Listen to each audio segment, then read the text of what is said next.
And we're back. This is the third season, episode 1.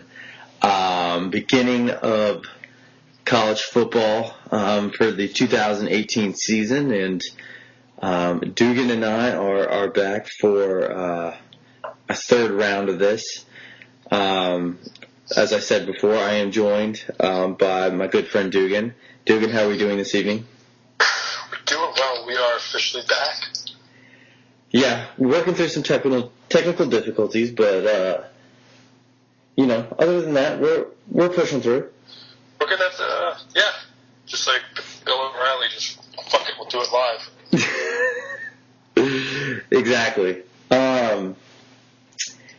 It's sort of a sad time for me, always, because I like the summer. I'm a summer type of dude, but man, college football is really cool.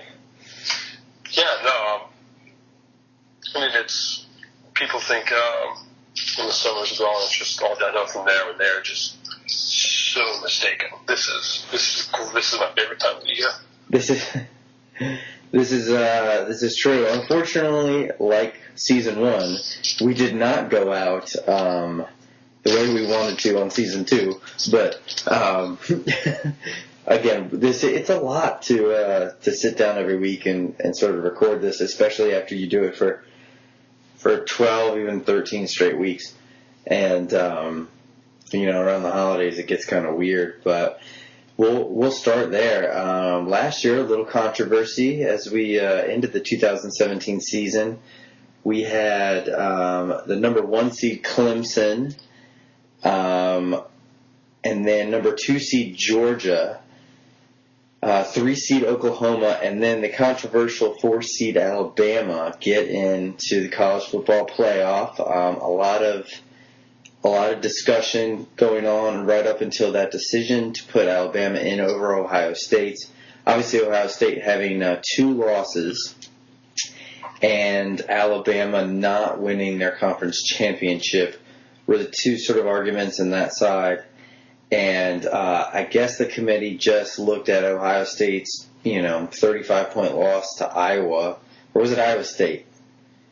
I think it was Iowa State. And also, you made that sound a little like Alabama. They weren't even in their championship. Let's not act like they lost that state championship game. Yeah, they weren't even in. They weren't even in it. Yeah, they weren't even in it. They did not have an opportunity to lose it. So Alabama gets in, rolls over Clemson. Not rolls over, but it was a good victory for Alabama. And boy, did we have a shootout with Oklahoma and Georgia. I think it was a 50 points on each side with the game going into overtime. And it was just haymaker after haymaker. Obviously, Baker Mayfield throwing just dimes down the field for Oklahoma. And Jake Fromm, that's his name, right? Yeah. Playing for Georgia, a true freshman playing for Georgia, and playing really well with Georgia coming out on top. We get to a championship game where, Georgia shut out Alabama in the first half, 13-0 at halftime. And Nick Saban comes out in the second and benches Jalen Hurts, his star pony for the last 2 seasons, and goes with a true freshman to I'm going to murder this last name.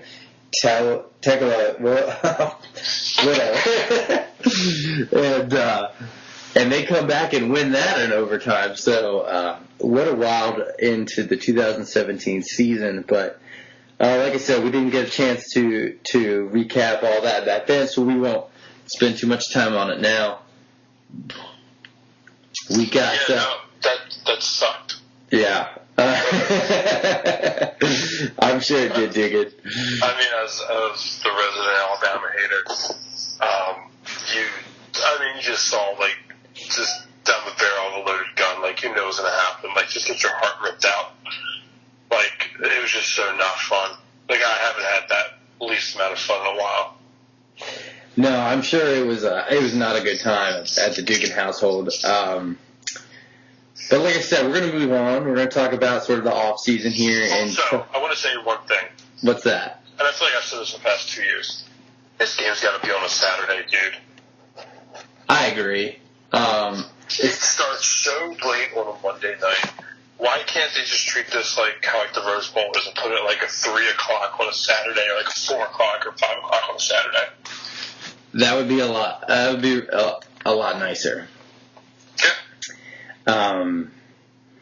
A lot nicer. But I think this year they'll have only 4 days between the semifinal and the actual final. I could be wrong about that. No, they'll have a week because this year it will not be on New Year's Eve. The semifinal will not be on New Year's Eve. It will be on the 28th, I believe. I mean, yeah, I was also like the only person that actually liked that. Yeah, you are the only person who likes that because every year we would do something, we'll try to do something extravagant before, you have kids. And I mean, there's nothing else on TV.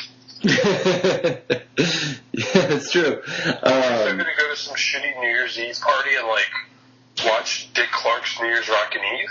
No, I want to watch the college playoff. I thought Dick Clark was dead. It's still calling it, though. All right, well, let's get into the off season here, and sort of set the stage for what is to be.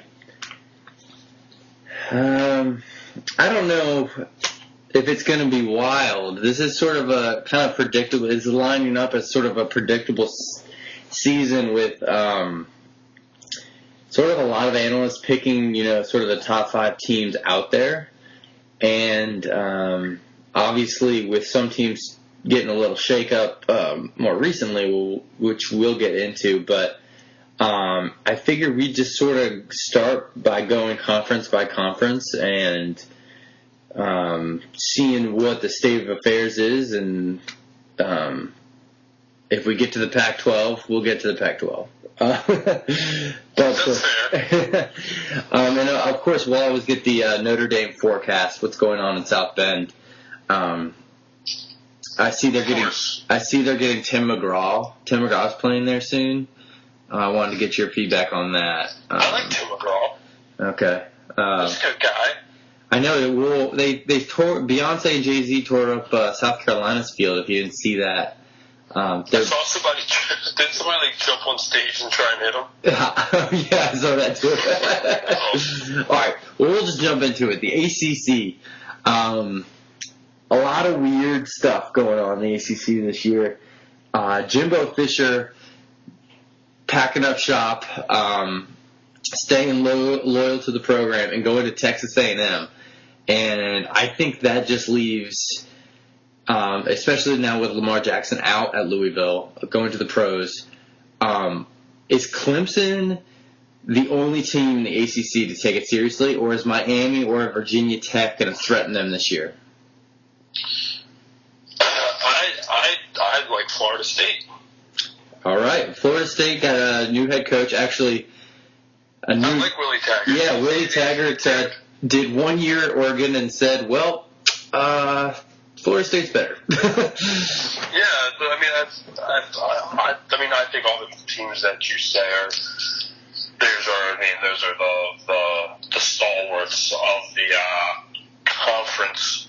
So I certainly do. I think Clemson is clearly in another league, but I think they could be prone to a couple trip ups, especially at some of these ACC trips.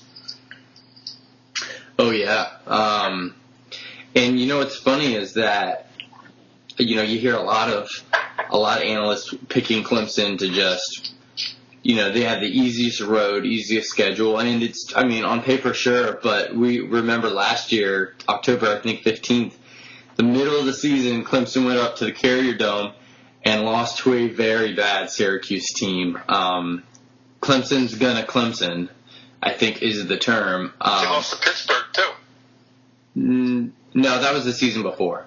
Oh, sorry. I thought we were just going back to all the time. Oh, yeah, but no, that is a very good example. They lost to Pittsburgh as well on the road 2 years ago. But, went up to the Carradale and lost.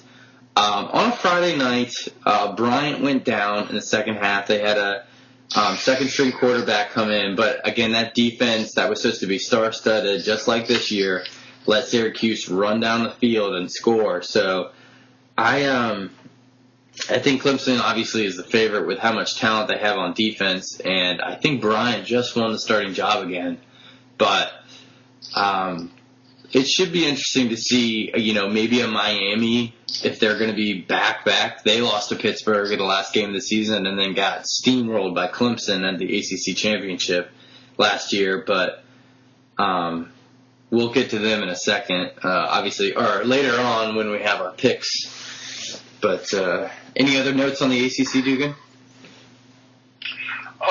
I think my sleeper this year, I like what Boston College has been doing, so I really like Boston College this year. Other than that, no, I think we kind of, when we talked about it, I think we assumed that this division or part of this conference is a lot worse than it is, but I think Wake Forest can scare some teams, and so can BC. So I don't think the whole conference is. I don't think everyone's doomed. Yeah, and I could be, just not doing my homework on those. But we've been waiting a long time for a resurgence of a Boston College program. Pittsburgh always seems to be hanging around.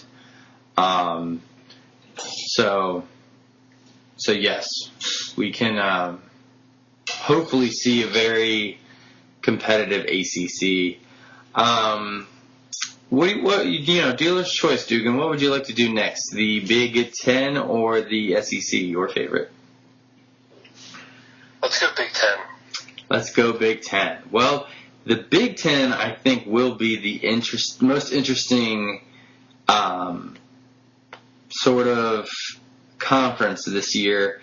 It definitely was the most interesting conference last year with Wisconsin on one side of the conference, running the table, doing what they were supposed to do, and always hanging around, while you had Michigan State, Michigan, Ohio State on the other side sort of beating on each other and sort of screwing things up. But what do you got for us this year for the Big Ten, Dugan? What are some of the highlights? Ohio State's going to be fine. They'll be fine. I was talking to my dad about this the other day. Jim Harbaugh's in trouble. Really? You think so? I think this is the year where if he goes, let's say, 7-5, I think he is very fireable. Very fireable at 7-5. So yeah, he at least has to beat Ohio State this year. No, I think that's a foregone conclusion. Man, as it comes to a hot seat, you think he's gone if he goes, I don't know, 9-3 with a bowl game win? It would depend on 9-3. Were they did they backdoor 9-3, or were they in the running the whole time? I don't know, but hold on. That is true. That is. Yeah, no, it's just and I want to look up what his contract is. Because, let's just say this, Brad. So, if I were to tell you in 2015, hold on, I want to do this really quickly. I want to get his Michigan record. Jim Harbaugh. It's just great radio right now. Here we go. So, if I were to tell you that at Michigan, hired in 2015, he would be 28-11. Well, what would you say to that? Man, I'd say you'd be lying, but man, that'd be hard to believe. 10-3, 10-3, and then 8-5. those 10-3 teams don't even feel like they were that good. No, they weren't. Then those were sort of weak schedules. This year, it might be his toughest schedule. He's going to open up this weekend at Notre Dame, and then 2 cupcakes, and then he's going to open up Big Ten conference play at home against Nebraska, on the road against Northwestern, at home against Maryland. So you're hoping that those 3 are wins. Yeah. And then you're at home against a number 4 Wisconsin team. You're going to Michigan State, which is not going to be fun. Then you'll have Penn State at home. I mean, that 3-game stretch starting in middle of October is going to be a challenge. 2 tune-up games with Michigan and Rutgers. Rutgers and Indiana, and then finishing up at the Horseshoe. Yeah. No fun. No fun. I was just like looking back in his first 10-3 year. He had he avoided everybody. So it was their season last year, how they avoided everybody. And then his second 10-3 season, the first 6 of the first 7 games were at home. The only one not at home was at Rutgers. I think though, last year I think I gave him a pass. I made a bet $100 on Michigan to lose 4 more games, and obviously won it on the when they were at home against Ohio State. But in the same light, he had lost so much talent, and it was sort of his first glance at the guys he's really brought in. So I think this will be a really good test of, hey, these are your guys, no excuses. Go win 12 games this season, 13 games. And I really think, especially with what's just happened at Ohio State, you never know what's going to happen with Michigan State. And a Wisconsin team that's in the past looked really good on paper, but when goes up against hard talent, not very good. And Penn State, Saquon's not there anymore. McSorley, did he graduate? No, he's actually still there. Well, at least he's got the McSorley back. But again, I think it's a good opportunity. I see the light at the end of the tunnel, and I think I have a little bit more faith this season in Harbaugh to get it done than last in that stretch. Let's go to Ohio State. Obviously, Urban Meyer, we're not going to get into the politics of it, but the facts are he is suspended for the first 3 games of the season. He will not be able to practice and has not been able to practice with the team until next Monday, which is sort of wild. He won't be able to coach, but next Monday he will be able to rejoin the team and not be able to coach against TCU and and Rutgers. But when they kick off the season against Oregon State, which they're favored by 39, he will have had almost 0 contact with the team. I think this spells trouble in a college program. You, as a coach, are brought in to sort of set sort of the tone of the program. I mean, that's why you're head coach, and having coordinators, step in and try to run the show, I just think leaves such a negative vibe for the team, especially for the season if you're not there at camp. And I think this translates into 2 or 3 losses. Wow, what is it? I thought he's there during practice. I thought. No, he has not been able to contact the team at all. But he can be there for practice right now. No, he won't be. He has not been able to be there for practice at all. He will be able to rejoin the team on Monday. Yeah, I think, I don't want to say it's overblown, but this team has too much talent to lose any of those games early. He'll take care of it. They might lose 1 game, but I think they're in the playoffs. So you're picking them to come out of the conference? Yeah, because these kids will rally for their coach because he'll spin it like the coach fell on the sword for somebody, and the kids will rally around it. Looking at their schedule, their third game without him on the sideline will be number 16 TCU on the road. They will have Penn State 2 weeks later on the road. And then, looking at it, maybe Minnesota or Nebraska can give them a run for their money. We all know that Ohio State can just not show up for a game sometimes and, get blown out by an Iowa that, is not very good. Then later on in the season, they'll have Michigan State on the road and Michigan at home. So I agree with you. Tons of talent, loaded. And if everything was sunshine and flowers over there, it would be a foregone conclusion to pick them to win this conference. But I think that, it's a problem when your head coach is not there and you've had so much negative media attention around you and will continue to do so throughout the season. I am so looking forward to the game day signs.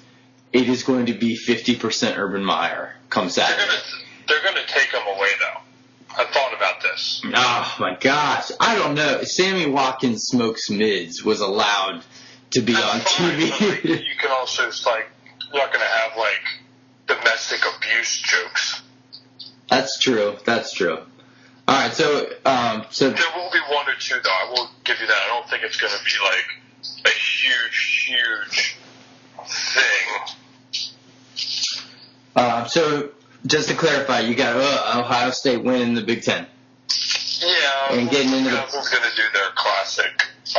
We're going to almost be there, and then have a loss to Iowa, 12-9 or 9-6 in a rainy game in Iowa City or Cedar Rapids. Sorry, and then it's just the season's over.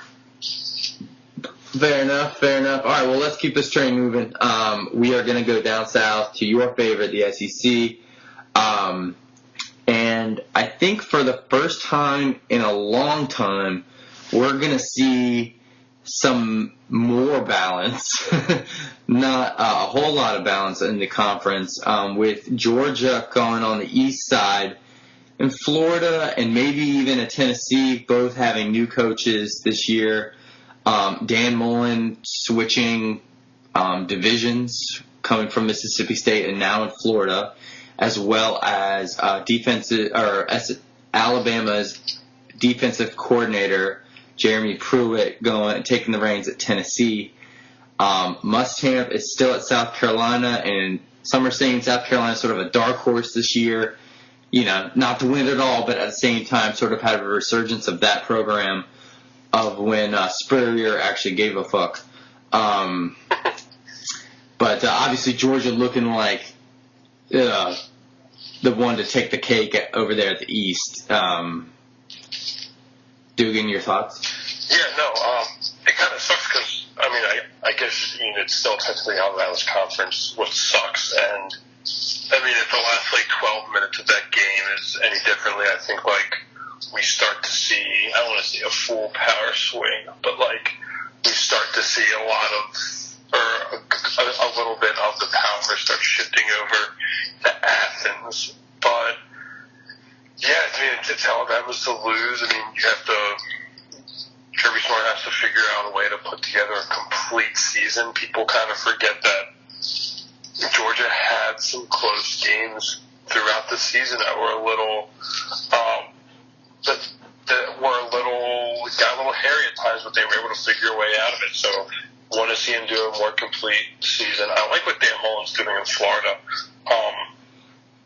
In the East, they kind of have one of those easy or they always kind of seem to have that easy road to Atlanta. So we'll have to see. But as for my Rebels, it's going to be a little tough. Losing Shea Patterson, but it's very top heavy again, to say the least. I like the South Carolina pick, though. That doesn't be the trendy dark horse pick. Yes, it is. Looking at the West, it doesn't seem like a whole lot has changed over the year. Alabama, obviously number one in the country. Auburn, almost a permanent preseason 9 pick. I just constantly see their number there, that number next to their name at the beginning of every season. LSU, 25, and Mississippi State, which is a sort of a head scratcher at 18, while Texas A&M under a superior coach like Jimbo Fisher, obviously in his first year, but at the same time, I thought at least they would get a 20-ish ranking, but who knows? I will start with your returning champs. I don't really care about the controversy at quarterback. Obviously, you've got Jalen Hurts, who's won you a ton of games, but he almost lost you the national championship with Tua coming in there and winning it. That defense losing a lot on that secondary and on the front. Calvin Ridley's gone. I hate to say it, but if this was the year somebody was going to dethrone Nick Saban, or there were going to be 3 losses on the record, I would say it would be this year. A little easier schedule, obviously not really playing anybody until Ole Miss, and that's at week 4 of the season. So I don't know. I think there's a chink in the armor there. Yeah, be interesting to see what Jalen Hurts does. Depending, if Tua gets on a pretty good roll, I can see him transferring. So, but I forget what the threshold is. I think if you depends how many games you play, but obviously doesn't lose another year. I think it's like your first 3 games or something. It's got to be quick. Something very close. Yeah. Let's go to another interesting topic over here in the West. LSU, Ed Orgeron. Can he afford another 8-5 season? I like them this year. I think they're going to get out of the gates hot with beating Miami. It kind of feels it's one of those times where whenever you haven't heard from a couple of years from LSU, they just they have to get back to the mean, and their mean is being a top 12 team and playing very good defense that travels, and like you said, this could be the year they knock off Alabama. Yep. And what's funny is that it's the same narrative every damn year. LSU's defense is great. Moves, it's so much speed. It's almost like the Florida, of old, where it's just dudes can move around the field.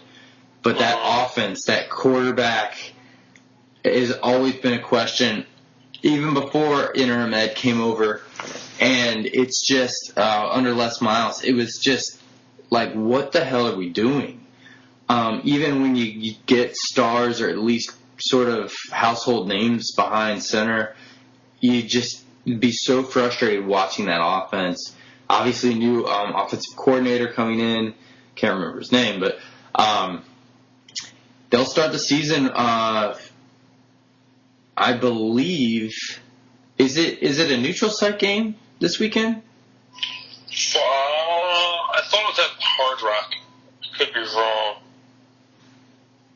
Well, they got Miami to open up. I guess number 8 Miami. That's interesting. And the third game of the season, they'll be at Auburn, which will not be fun. After that, it gets a little loose before, they played Georgia this year too, which sucks. They played that, that's their turn to play that side of the East. And then finish up with Mississippi State, have a bye, Alabama, and then, sort of lighter with Arkansas, Rice, and Texas A&M.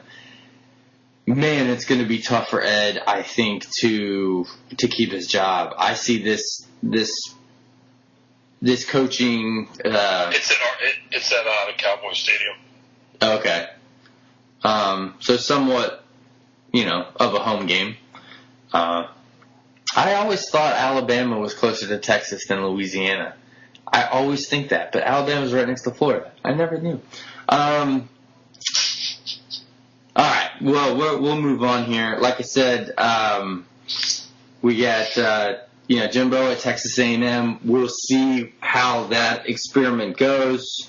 Obviously, he had FSU chugging along there for a while and won a national championship with old crab legs. So we'll see how that goes. All right, we'll move to the Big 12 here as we head out west.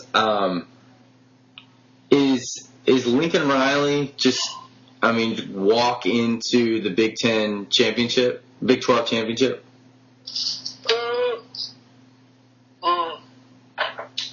Sorry. I don't think it's. He lost a lot of talent. I agree. I mean, he lost, I think, 3 first-team All-Americans. Yep. He lost 3 or 4 first-team All-Americans, which certainly doesn't help. But no, I mean, I like Texas this year. I think Mark Herman's going to change it around a little bit. I don't think it's as clear-cut, but I think they're definitely the favorite in the clubhouse right now. Yeah, TCU, just, again, a kind of head-scratcher over there at 16. I'm just not seeing a whole lot of momentum this offseason and talent on that roster. But who knows?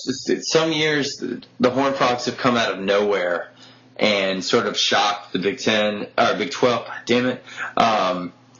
Another dark horse that I've heard a lot about this year is West Virginia.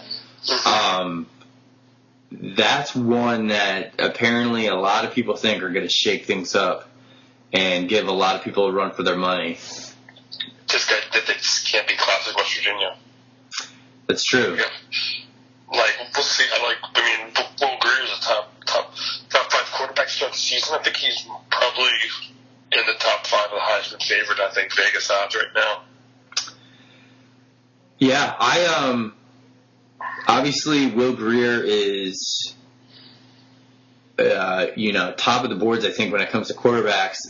Obviously after the year we just had of quarterbacks graduating or coming out, there's a lot of pressure. But that being said, they'll open up against Tennessee, where they're 10-point favorites, and not really have anything else out of conference before starting Big 12 play. And then, they'll start off with Kansas State, Texas Tech, Kansas. Iowa State's never a gimme. Baylor. And then they'll finish up with Texas and TCU and Oklahoma. And Oklahoma State. You can't forget the mullet.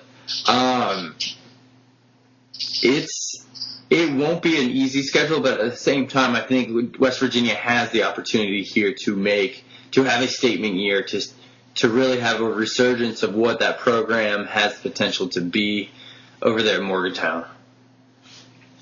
Yeah, Dana Holgerson's done a good job. But this will be super interesting. I feel like there's a lot of bridesmaids, but really only Oklahoma's been the bride, so it'll be interesting. That'll be a fun conference to watch. Yeah, no, I agree. With Texas being when the hell are they going to show up to the party? It's been so long. I mean, gosh, can we say 10 years since Texas has had a decent team when they played Alabama in that national championship with Colt McCoy? Not a whole lot to really shine a light on in the last 10 years. Hell, I think that's exactly 10 years. Damn. Anything else from Big 12 before we move on? Nothing new. Yeah, like I said, it's just kind of bland this year. It's sort of like, hey, surprise me. With a lot of teams in that conference that have not lived up to expectations here the last couple of years. and been somewhat of a doormat of a conference. And speaking of doormat of a conference, and sort of waiting for teams to show up, we move to our final, at least, of the Power 5 of Pac-12. Again, left out of the college football playoff. And looking at sort of the docket this year, it's not looking strong again, Dugan. No, I like this Washington team. I'm a Chris Peterson guy. I like what he does. I think they're going to be a lot better. They're kind of going to be like that, not as good as that playoff team. That playoff team had a lot of freaking talent. But, excuse me. But, yeah, I mean, just not much when you lose Donald in USC, you lose Rosen in UCLA. Those two programs are going to be okay. And you have Herm Edwards at Arizona State. That's going to be weird. Man, what? A lot of moving pieces in that conference. I would love to see what that looks like, man. I would love to be in a practice. How can you take that much time off and then just jump into it? I.e. John Gruden. Yeah, that's another interesting one. Him and Khalil Mack haven't talked yet, but that's a different podcast. Yeah, Washington, Stanford, and Oregon look to be the breadwinners right now in the Pac-12 North. But you look at the other ones, at Oregon State, they've won a couple good games. Cal is never, afraid of a fight, and neither is Washington State. Stanford has got that running back again, Bryce Love. Yep. Who is sort of a Heisman sort of lookout right now. And yeah, Washington, I remember doing this podcast with you 2 years ago, and I was like, man, you're full of shit if you're going to tell me Washington's going to win the Pac-12 and get into this college football playoff. Like, it's not going to happen. But lo and behold, Brad was wrong. And if you're smart, you go against my picks. So yeah, let's move down to the Pac-12 South. USC starting an 18-year-old at quarterback. And, nobody else ranked in that division with Utah, UCLA, Colorado, Arizona, and Arizona State. Yeah, USC's 15th, which I found a little odd. Yeah, that's a lot of faith in that program, and I think a little too high for a team that's stumbled out of the gate in years past, as well as just lost some really bad games. So almost some unforgivable ones where it was just kind of like, what the hell are you doing? But I remember, probably one of the top 5 games I've ever played was the Rose Bowl 2 years ago with Penn State versus USC, and Sam Darnold's just head-to-head against McSorley, and man, that was another shootout for the ages. Sam Darnold, didn't he throw more interceptions than touchdowns last year at USC? So yeah, he threw, I guess, fumbled a lot too. Yeah, the jury's still out on that team, that division, that conference. Does the Pac-12 get left out again this year, Dugan? You have to probably, but I don't know. But like we saw with Washington, if they can run the table, then they'll be all right. I don't know. It's weird. It is weird. Gun to my head, I'm going to say yes because I assume that they lose.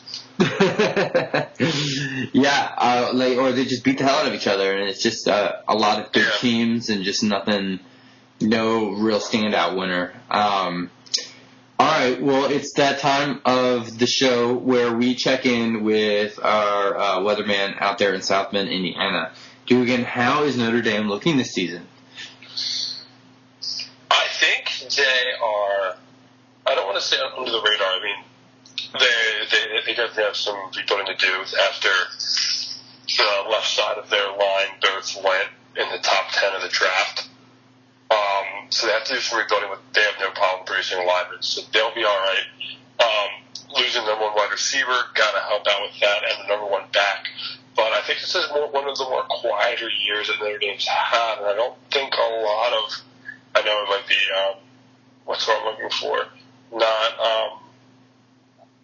I don't think a lot of eyes are on them right now. I think a lot of eyes have been taken off to what Jim Harbaugh's doing, what the Urban Meyer situation, the quarterback controversy in Alabama. It's been a very quiet offseason for Notre Dame, and I think they're going to be a very fun team this year. Just going to be able to spread the ball around a lot, not really having a true identity like last year. They could lead on the run because they had the best offensive line in football. Now they're going to have to spread around, get a little more creative. Second-year quarterback Brandon Wimbush is going to have to move it around. I think that defense is going to be nasty too. Very good defense, but I think they're good. They're going under the radar right now. No, I think 12 is a great spot for him. I think 12's fair. Yeah, 12's fair. Big test this weekend. Great game against Michigan. Talk about two teams that are waiting to turn a corner and have themselves a really good year with a statement win. After that, Ball State, Vandy, and Wake. Tune yourself up for Virginia Tech and Notre Dame after that. And then, I think they can, run the table after that. I see this team really only losing one or two games. And I hope is in the conversation for the college football committee to, put them in the top four. Obviously, with them not playing a conference championship, do you think that hurts them? Not necessarily. Let's just say it doesn't give them the slam dunk, but as we've seen before, they don't necessarily need it, I guess you would say.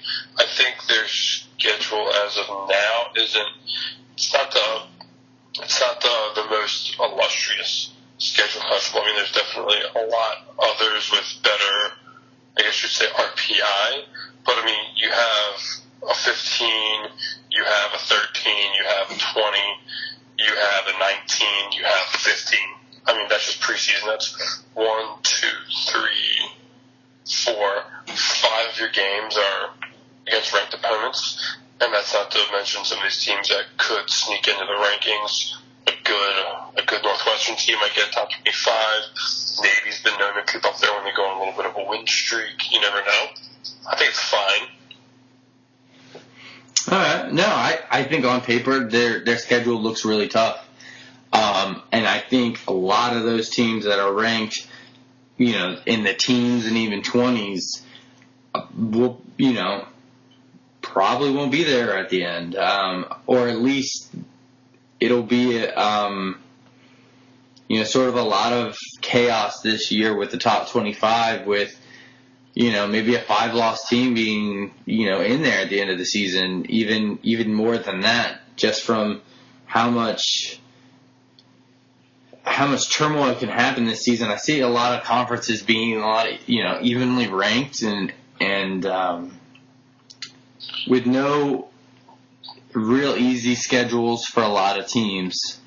But like I said in the beginning, right now, a lot of people have Ohio State coming out of the Big Ten, Oklahoma repeating coming out of the Big 12, either Georgia or Alabama, maybe even a repeat of both coming out of the SEC, and Clemson coming out of the ACC with the Pac-12 being left out.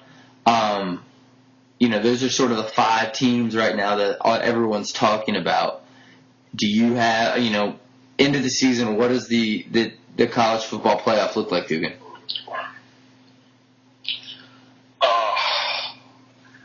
I think it's going to be one of Alabama or Georgia, but that's just stupid for me to say this right now. Yes, for one of them, you grab your Ohio State. I'm going to go a little weird and say Notre Dame. Why not? And let's top it off with let's have a sleeper. Let's have Washington come in. Why not? Let's just get weird. All right. I mean, even like a Florida State or a Stanford could do something. There's a lot of good teams. I shouldn't say good teams. There's not a lot of like uber dominant teams that like we saw with the Alabama team necessarily last year. And like I guess we have to see this moving forward. But I mean, I guess Georgia and Alabama are your number ones with Ohio State. But after that, it's kind of like a toss-up. Yeah.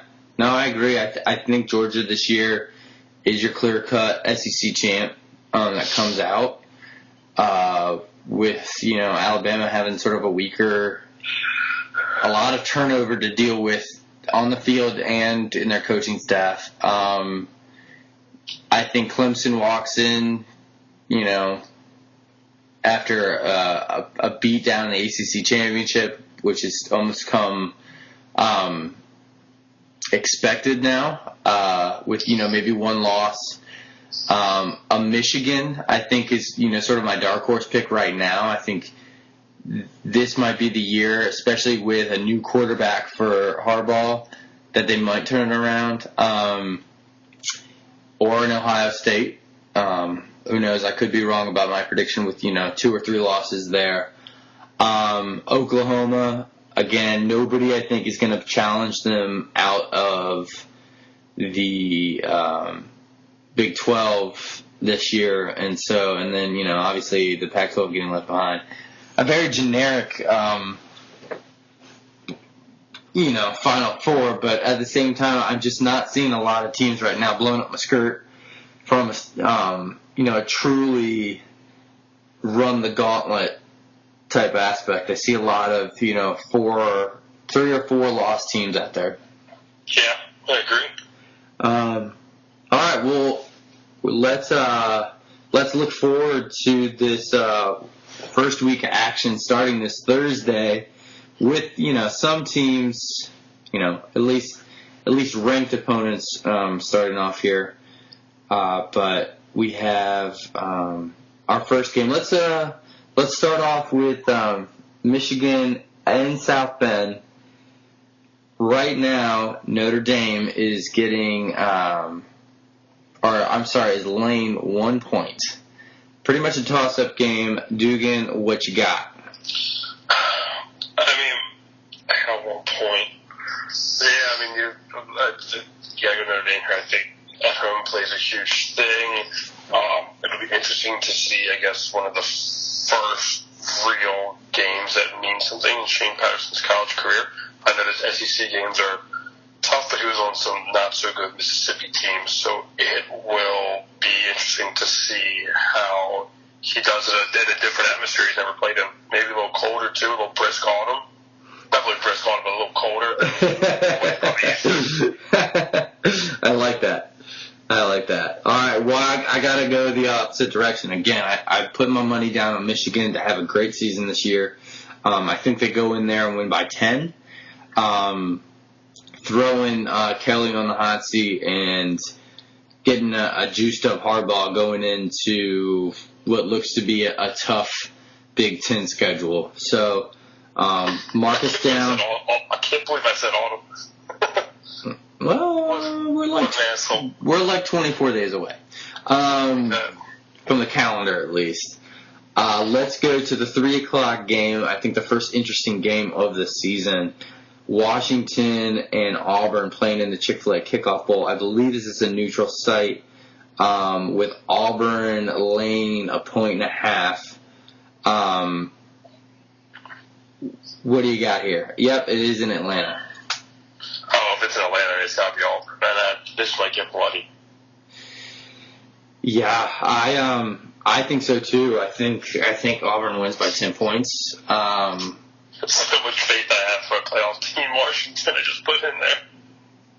That's true, but I mean, Atlanta. They can come back from an early loss, though. Atlanta, Auburn's played there in the SEC championship already, and has in the past. It is obviously the sort of a hub for the SEC, which makes it somewhat of a home game.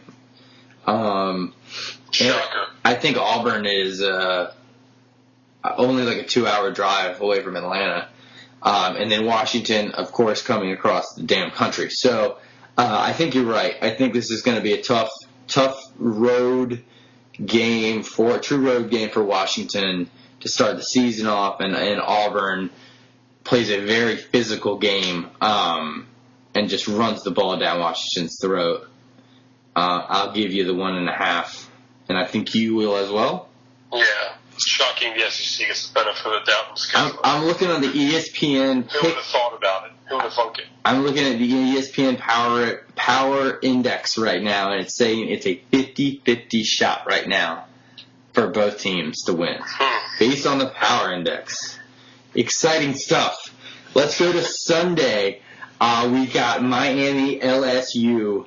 Miami being favored by 3.5. The number 8 team against the number 25 LSU team. Again, two teams I think that are looking to turn the corner. It's at AT&T Stadium in Dallas, Jerry World. A lot of people taking Miami in this one. Love LSU here. Love LSU. Yeah, they don't have to do anything crazy. I mean, Miami lost a pretty decent talent, or a pretty good bit of talent. They also have a bit of a quarterback controversy them following. A lot of people like Malik Rozier. A lot of people don't. So it'll be interesting. And I know that defense, they're going to pack that place. LSU is probably one of the top 5 teams that travels so well, especially to Texas, which is right there. It's going to be a packed house. A lot of LSU. I like LSU in a close one.